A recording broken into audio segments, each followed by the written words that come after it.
Au sommaire de cette édition, à Sakassou, Madou voit son champ de maïs dévasté par les intempéries. Maïmouna fait la concurrence aux commerçants du marché de Dabakala et on termine avec les produits maraîchers de M. Koné à Katiola. Bonsoir à tous et bienvenue dans PP News. Démarrons cette édition à Sakassou, plus précisément dans le champ de maïs de Mahadou, presque ravagé par les intempéries. Cette année, ces chiffres en termes de production de maïs ont dégringolé de façon catastrophique. Selon le planteur, cela est dû à la réduction de la pluviosité. Cependant, Mahadou garde la foi tout en espérant le meilleur pour son champ. Reportage. Sakassou. Nous nous trouvons présentement dans un champ de maïs. Didi, c'est un champ de maïs. Moi-même là, je ne croyais pas. Nous sommes dans le champ de Madou. Lui là, il est dans fait des champs là depuis il est petit. Vu l'état du champ, nous-mêmes là, on se posait des questions. Pourquoi le champ est coin cette année? Comment il procède dans son travail? À toutes ces questions là, il va venir répondre. Écoutons-le. Non, il faut croire que cette année-là même, c'est une année bizarre, quoi. Hein? Sinon, normalement, là, les plantes là, ont déjà poussé comme ça. Ça a poussé, grandi bien. Mais cette année même là, c'est bizarre, nous, on ne comprend rien. Non seulement il ne pleut pas, mais le soleil aussi là, il ne s'amuse pas. Le soleil a détruit toutes nos récoltes. Tout a été ravagé. Tu as dit c'est feu qui est passé ici. Hein? On ne comprend rien cette année-là. Vraiment, c'est difficile, quoi. Mais comme c'est une volonté divine là, on n'y peut rien. Nous, on suit seulement que Dieu. La pluie là, ça vient d'en haut, ça ne vient pas d'en bas. Nous, on suit seulement que Dieu. Tout ce que Dieu fait est bon. Et on espère que ça va bien se terminer pour cette année. Il n'a pas plu cette année. Le soleil a brûlé les plants. En tout cas, si ce n'est pas soleil, c'est pluie. Travailler au champ, c'est pas facile. En tout cas, voilà ce qu'ils ont dû. Pendant le jour du marché à Dabakala, tout le monde n'a pas forcément le temps ni l'argent pour profiter des avantages de ce jour auprès des commerçants.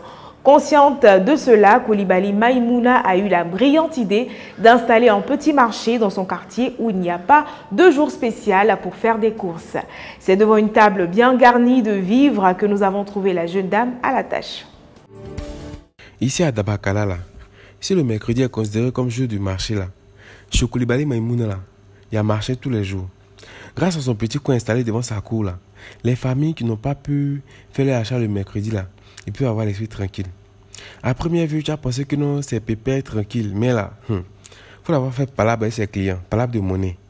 Tu as pensé que non, demain, ils vont s'envoyer devant les tribunaux. Non, le jour ordinaire, c'est que les commerçants sont nombreux au marché, au quartier ici, comme le marché est loin de nous.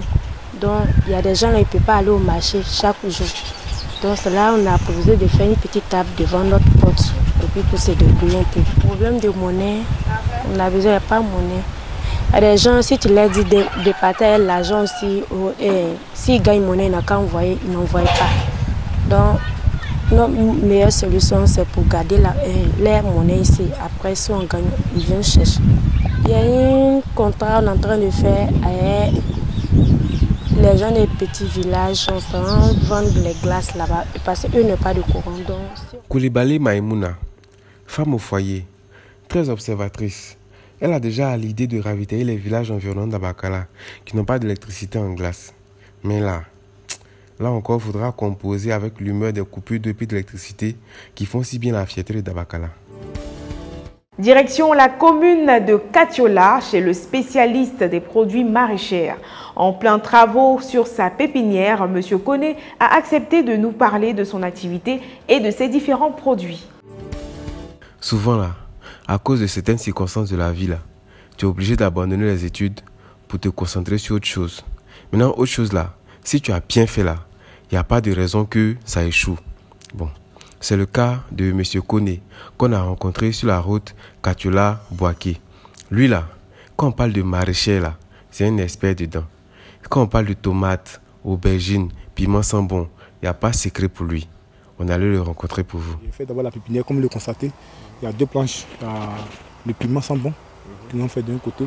Tout à l'heure, je viens déjà de laisser un peu vraiment les plantes bien se développer. Il ne faut pas que la paille reste dessus toujours. Voilà, donc elle doit bien se développer, donc j'ai enlevé la paille dessus. Et l'autre côté c'est l'aubergine.